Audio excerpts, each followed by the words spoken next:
Hello everyone, it's Sylvie. Welcome back. I hope you're doing good. Today's video is all about the Cups cards. So this is a VR to Livy at Crescent Dreams Tarot, who has been doing videos like this for each of the suits. I did a video on my favourite Wands cards a couple of videos back, and now we are on to the Cups. I will of course link Livy and their original video, tag them, etc. in the description if you haven't already seen theirs. But without further ado, let's get into it. So, the Cups is my least favourite suit, which I feel like is quite an unpopular opinion. I feel like people like the Cups. But anyway, I'm a swords person. I do not feel at home in the watery, emotional realm of the Cups. I'm not saying that's a healthy attitude to have, but it is the one that I've got. I've spent my life intellectualizing my feelings instead of feeling them, so I feel very out of my depth, no pun intended, with the Cups. But with that said, here are a few of my favourite Cups cards in my collection. So starting with the Ace, I have here the Lubanko Tarot. Ooh, what is my camera angle doing today? I do apologise. So this is the Ace of Cups from the Lubanko Tarot. I love this because we're diving in head first. We're going all into a new relationship or a new something. I just think it's kind of funny and I like it. Oh, I didn't grab it. Okay, damn. I don't think I can be bothered because it's buried in boxes. But also, I don't know. You can't see it. Here, I will try and insert an image. The Ace of Cups from the Unfolding Path Tarot, which is a tarot deck I'm unhauling, I'm getting rid of, which is why it's buried in boxes. But that deck has my favourite aces, and the Ace of Cups from that deck is just perfection. It's got a little heart hands. It's so cute. I love it so much. And basically because it's pretty, which unfortunately was not enough of a reason for me to justify keeping the deck, but yeah, that is my other ace. So the Two of Cups. This is from Terra Volatile, which is for sure one of my favourite decks. And I like this because it's pretty. And also, I read this as queer. If you read it as a romantic, soulmates card, as a lot of people do, we have two women or two feminine presenting figures. And I love a queer card. So this obviously could be about any blossoming relationship, but I choose to read this card as a sapphic relationship. This deck actually comes with a lot of additional cards, so it might be that it had several Two of Cups so that you could pick the relationship that you want to see, but I don't quite remember. But yeah, I like the Rider-Waite-Smith Two of Cups, so I like quite a straightforward interpretation of it. The Three of Cups. This is from the Eldritch Overload Tarot, and I spoke about this deck and this card quite recently in my One Deck Gone Wild tag response. I love the threes in this deck, and the Three of Cups is no exception. I just really like the kind of girls' night out vibe that we've got going on. I'm actually filming this a few days after a hen do, bachelorette party, for those of you who think I'm talking about a chicken. But it was so fun to just have this very for the girls weekend, for the girls being a state of mind rather than a gender thing. So this card is really kind of conjuring that up for me. I've just had a really fun girly weekend. And this card is just giving me a lot of good feelings. I do love that about the tarot, how you can attach personal memories and experiences to it. So this is definitely up there as my favourite Three of Cups. So the Four of Cards. The Four of Cups is a much less fun card in general. But this is from the Golden Tarot, and I just love this card. Look at the expression on this poor person's face. Is that not accurately depicting the Four of Cups mood? So one of my keywords for the Four of Cups that always springs to mind for me is discontent, and that's definitely what this person is feeling. There's a kind of dissatisfaction that manifests as boredom and apathy, and I really read that really clearly in this card. like they've not been making any moves, they've not been making any changes, they've been sat and stuck long enough, like physically, that all these animals have gathered around them and not been spooked away, which maybe is a too literal reading of this card, but it's the one I've got. So that's my 4. So for the 5, oh, my camera angle is way off. It looks like they're falling off a cliff. Anyway, for the 5 of Cups. So for the 5, I really struggled to find a 5 of Cups that I liked. Not because it's a negative card. I like a lot of depictions of more negative cards. I just don't like the 5 of Cups. I think it's hard to visually depict emotions, which is maybe a reason why I struggle with the Cups in general. And so I always find the 5 a bit tricky. Anyway, the card that I have is this one. It is from the Guardian of the Night Tarot, and it has this Death's Head moth, which is often seen as like a bad omen, which I thought was a good representation. It represents the kind of loss and despair of the 5 of Cups quite well. And I think maybe I also like this card because it doesn't have people on it. Like, this whole deck doesn't have people in it. I don't know. I just, like I say, I really struggle to pick a 5 of cards. I think it's definitely one of those cards that I read based off like my knowledge and the general vibes of the card rather than the specific artwork. So there we go. So for the 6 of Cups, I've actually got 2. So first of all, we have the 6 from the Wayhome Tarot. Oh God, we're all falling apart over here. This is from the Wayhome Tarot, which if you saw my Wands video, it came up a lot. I really love this deck. But this is just so cute. It's like outdoor tea party, outdoor picnic, daisy chains, and like it could be pink lemonade or it could be a pink G&T. I don't know, it's playful, it's whimsical. It's not necessarily literally revisiting childhood, but it's kind of like that idea of revisiting childish things almost, and how it's good for you, it's good for the soul. Yeah.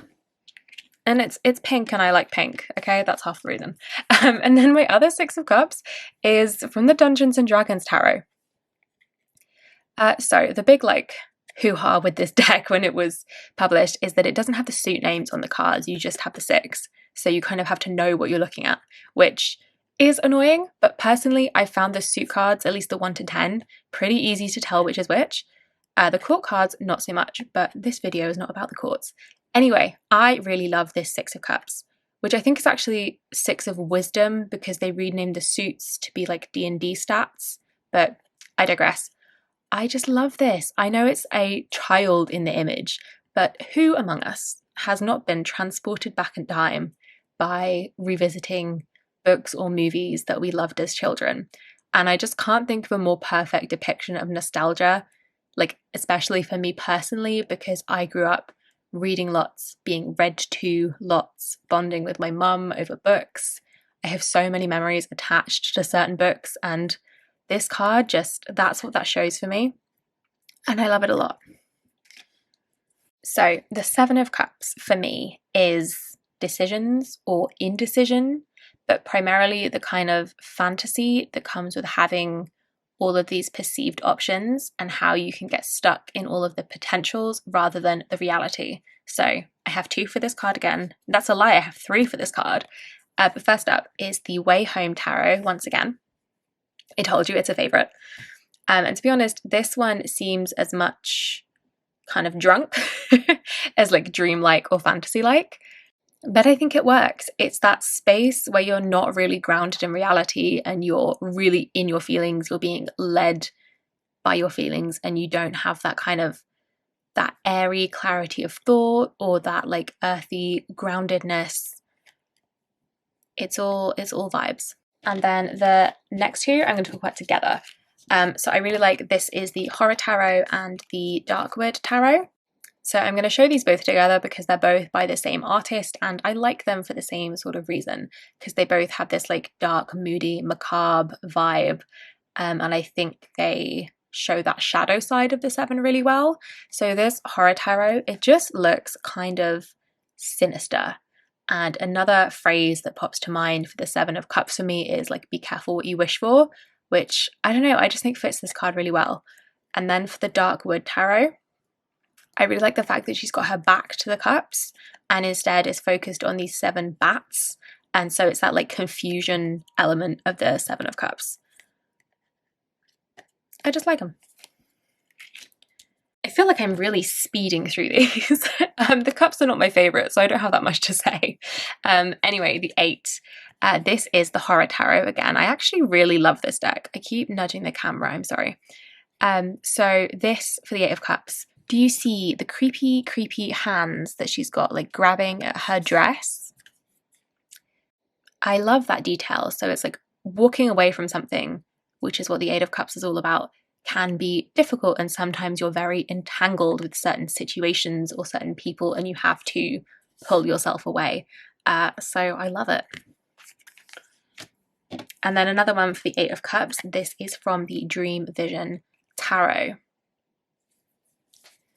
And honestly, I just like this one because it's pretty to look at. I think the colours and the facial expression here really give that sense of having to like leave something behind. It is quite like a moody card. And maybe it's something that you really wanted, so it's difficult to leave it behind. But also you can see the sky, like lightning on the horizon, a new day is dawning, new chances, like all that jazz. So the 9 of Cups is another card I kind of just like don't really like. Like I'm happy to see it pop up in a reading. Like it's good vibes, it's a positive card. It's, you know, wish fulfillment. But I just don't really like the Rider-Waite-Smith art. I don't know. So on that note, one of my favourite 9 of Cups looks nothing like the Rider-Waite-Smith. This is from the Chrysalis Tarot, and it's actually the 9 of Mirrors in this deck, but it's the water suit. I like this because it's pretty. Like, it's so pretty. Does it represent the 9 of Cups or the 9 of Water very well? I don't know. And honestly, despite putting this in my spring tarot basket, I've yet to actually use it. But like, you've got this butterfly, you've got these frolicking little fairies. It just looks, it's good vibes. Is it wish fulfillment? Not necessarily, but it's nice. And that will do for me. And then I have another for 9 of Cups, and it is once again the Wayhome Tarot. This is also far from a traditional 9 of Cups, but like, is this not wish fulfillment and blissful contentment? Watching the sun go down in a hammock, you're on a beautiful quiet beach somewhere, you've got the stars coming out overhead. It's dreamy. It's 9 of Cups energy. It's also like, it's got a more temporary happiness to it than something like the 10 of Cups. So I think it works very well.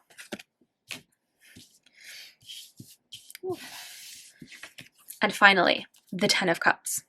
I actually do like the Rider-Waite-Smith 10 of Cups art, but for whatever reason, I have 2 cards here and neither of them are directly influenced by it. So we have the Mary L Tarot, and I know you're thinking, this does not look like good vibes, good 10 of Cups energy, but I really like this card. I really like all the 10s in this deck, actually. I think at least one more is going to show up in this series. I have a feeling the 10 of Swords from this deck is one of my favourites, but that's a future video. Anyways, this 10 of Cups does look very morbid, but I feel like it's a kind of like memento mori, carpe diem, seize the day, live while the living is good kind of card. Like, it doesn't feel tragic, they just happen to be skeletons, but like, it looks like pretty good vibes. And are we not all skeletons at the end of the day when you think about it? Yeah, I'm not sure where I'm going with that either, so let's move on. But I really like this card. And like, you've still got the generations in a way. I don't know. And then finally, our final 10 of Cups is a bit less morbid. And this is from the Guardian of the Night Tarot again. And I think this is just so beautiful. I've said it 100 times, but I love the art in some of these cards and like don't really like it in others. But this card is so pretty. This is also a little bit closer to the Rider-Waite-Smith image. But there's this like harmony and community here, and community is definitely one of the words I think of for this card rather than necessarily like family. So I love that that's what this card conjures up. So yeah, that is it. Oh God, we're really wrecking the joint. So that is it. That is all my favourite cup cards. I think this video was maybe a bit speedier than the last one I did, the ones one, because I don't have a whole ton of feelings about the cups cards. It's kind of no thoughts, just vibes, which actually I think is quite appropriate for the feelings emotional suit. But anyway, that's it from me. I'm going to leave it there. I hope you've enjoyed this video. Thank you very much for watching and for spending some time with me, and I will see you in the next one. Bye bye.